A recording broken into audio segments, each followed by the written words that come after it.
Você já ouviu falar em heresia? Antigamente, um termo até mais comum, mais popular, se bem que nos últimos anos tivemos até um grande álbum de rap com esse nome, né? Mas no contexto medieval, os hereges compunham um dos grupos perseguidos pela hegemonia católica. E é sobre isso que falaremos hoje. Olá, meu nome é Samuel Nepomuceno, professor e pesquisador, e seja muito bem-vindo a mais uma dose da história.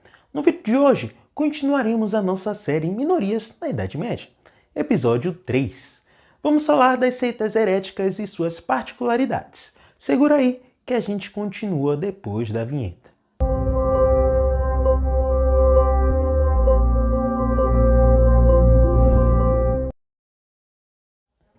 Antes da gente continuar, peço para você dar uma olhadinha lá na nossa campanha no apoia.se/Doses da História. Lá você terá acesso a recompensas exclusivas e, de quebra, pode ajudar o canal a continuar existindo. No mais, deixe o like se esse vídeo for útil para você e também não deixe de se inscrever para não perder nenhum vídeo. E siga a gente nas outras redes sociais, tá? Temos conteúdo diário por lá. É @Dose da História em tudo. Vai aparecer aqui embaixo. Bora lá. Como eu falei no começo desse vídeo, a gente vai falar aqui sobre seitas heréticas e as particularidades delas na Idade Média. A partir desse momento, é importante reforçar que a igreja era uma organização praticamente totalitária e qualquer divergência em relação aos seus fundamentos era basicamente um desafio à ordem. A heresia está inserida justamente nesse contexto de oposição à ordem. Bora definir então o que ou quem eram eles para a gente começar a entender.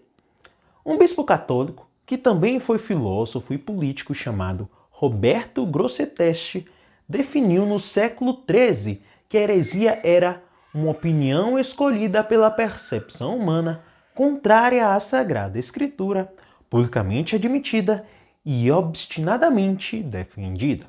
Era basicamente o resultado da falha do livre-arbítrio concedido por Deus. Em determinado momento, na Idade Média, houve um despertar espiritual que acompanhou as mudanças provocadas pelo renascimento do século XII, que incluíram a expansão das cidades e um retorno da paz.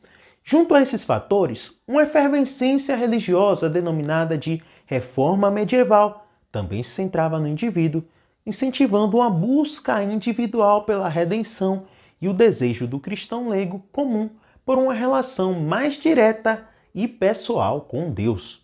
Dentre as formas assumidas pela revitalização espiritual da Idade Média estão o movimento das cruzadas, o grande aumento das peregrinações, o número crescente de ordens e casas monásticas, a popularidade de pregadores itinerantes que saíam pregando por vários cantos e também de eremitas virtuosos. E, acima de tudo, a espiritualização das pessoas laicas.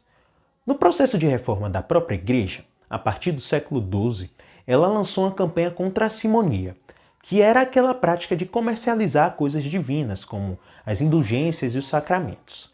A igreja também lançou uma ofensiva contra o controle leigo sobre bispados e benefícios e o casamento de clérigos também.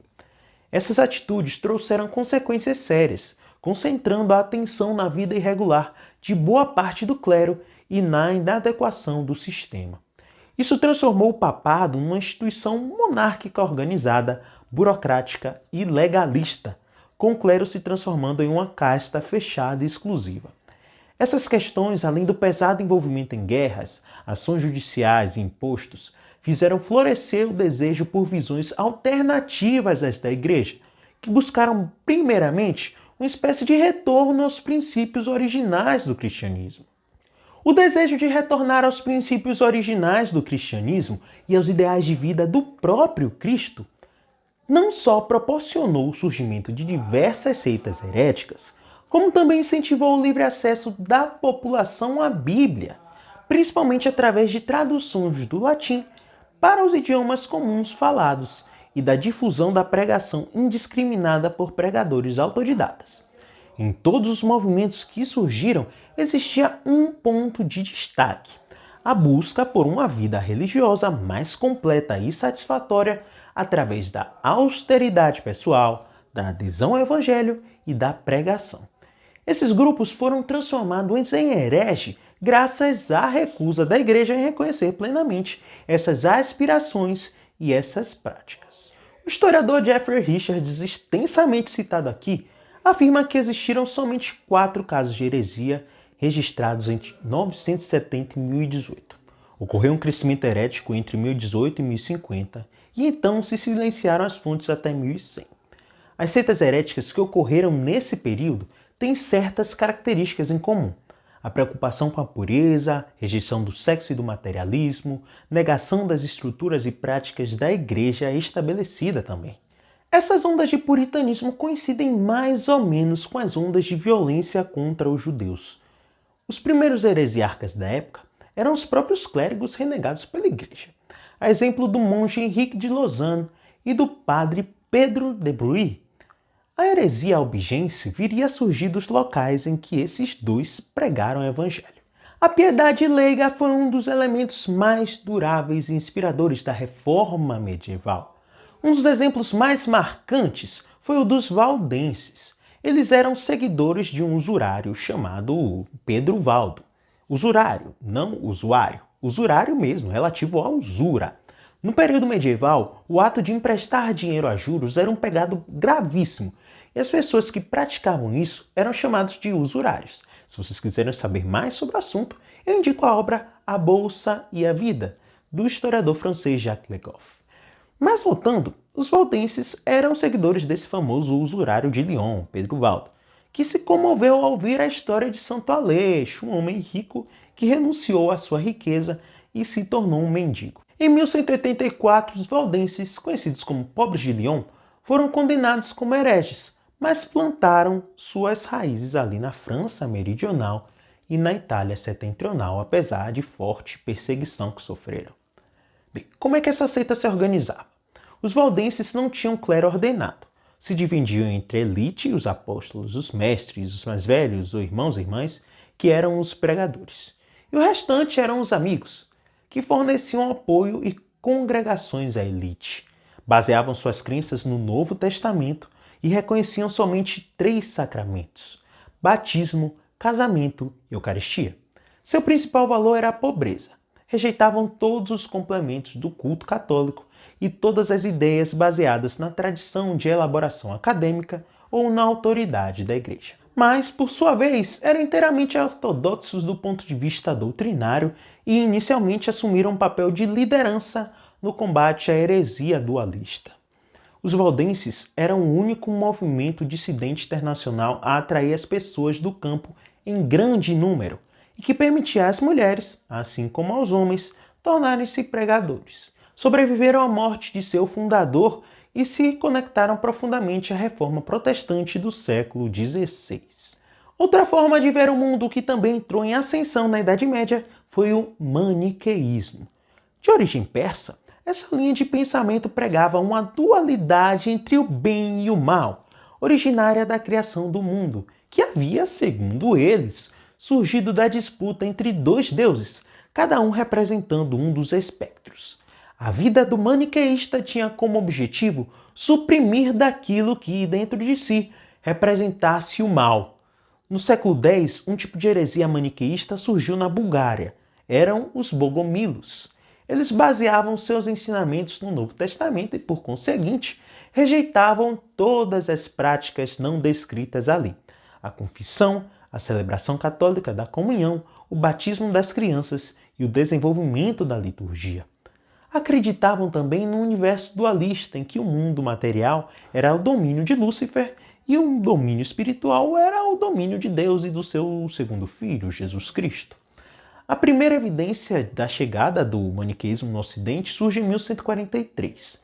Esses hereges eram nomeados de cátaros. A Igreja Cátara nunca foi uma alternativa assim de fato para a Igreja Católica.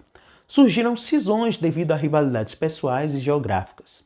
Havia 6 igrejas cátaras na Itália, por exemplo. Entretanto, o catarismo criou suas próprias hierarquias para rivalizar com as do catolicismo: bispos, dioceses, concílios e até mesmo um papa. Haviam divisões internas e diferenças de doutrinas. Acreditavam que o corpo e a alma eram criações de formas diferentes. Corpo mal e alma bem.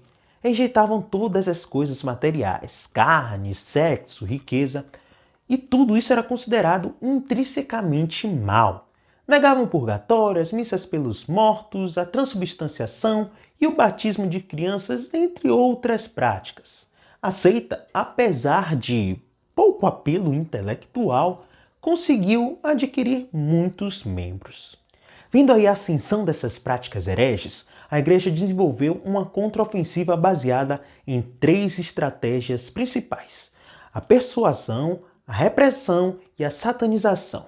A persuasão envolvia um programa de pregações e a conversão através da atividade missionária. A repressão estendia-se desde a imposição de penitências até a morte e o exílio. A satanização envolvia promover propaganda que estigmatizasse os hereges, os ligando a práticas carnais que eram desincentivadas dentro da fé. A reação contra a heresia foi sistemática e esporádica. O Papa Alexandre III inaugurou uma política mais abrangente baseada nos ensinamentos de Santo Agostinho. No Terceiro Concílio de Latrão, ele ainda conclamou os príncipes católicos a se voltarem contra a heresia e concedia privilégios de cruzada aos fiéis. O Papa Lúcio III e o imperador Frederico Barba-Ruiva selaram um acordo de política conjunta de repressão secular e eclesiástico. No Concílio de Verona foi publicada uma bula que condenava uma variedade de hereges. O Papa Inocêncio III adotou uma política abrangente de reforma da sociedade cristã, convocou uma cruzada para eliminar a heresia e um concílio geral para codificar os regulamentos disciplinares da Igreja. Esse Papa entendia a diferença existente entre descrença e desobediência. Separava os hereges em 2 grupos e fez da obediência o teste fundamental. O Papa Inocêncio III aprovou e reconheceu os humilhati da Lombardia, que pregavam uma vida austera, pobreza, oração e fraternidade. Esses se tornaram o primeiro grupo leigo a receber reconhecimento da Igreja. A arma mais pesada do papado na batalha contra a heresia foram os frades. Os franciscanos e dominicanos propiciaram dentro da Igreja Católica os exemplos de pobreza, castidade e simplicidade apostólicas. Eles atraíam particularmente os jovens, a classe mercantil e as universidades. Os frades se tornaram um elemento cada vez mais presente da vida na cidade. Eram cativantes e pregadores carismáticos. Para além da pregação, a Inquisição também assumiu um papel importante contra a heresia na Idade Média. Com seus extensos interrogatórios, uso recorrente de tortura e perseguição sistemática nos locais em que se acreditava haver heresia, a Inquisição era um pesado instrumento da repressão papal. No período posterior da Idade Média, havia um interesse crescente pela piedade emotiva, meditação e misticismo. Essa busca individual por Deus tendeu a menosprezar a mediação do clero e se associou a uma vida reclusa em relação ao mundo. O espírito livre foi considerado uma ameaça nesse período. Era um estado de espírito relacionado estreitamente com o movimento místico ortodoxo. Nessa crença, a principal motivação era a perfeição espiritual. Os beguinos e beguínas, pregadores da caridade, foram acusados e sentenciados por serem adeptos desse tipo de heresia. Mesmo os franciscanos não estavam imunes ao vírus da heresia.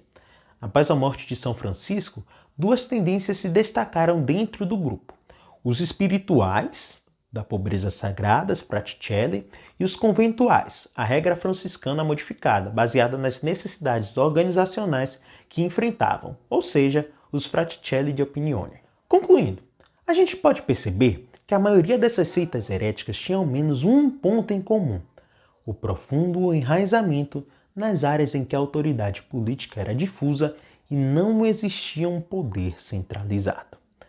Autores como a Janet Nelson defendem que a heresia era um produto de uma situação social e econômica drasticamente alterada. Existia ainda nesses grupos a forte adesão de mulheres, o que pode ser explicado pelo baixo status e autoridade dadas a elas até então pela Igreja Católica.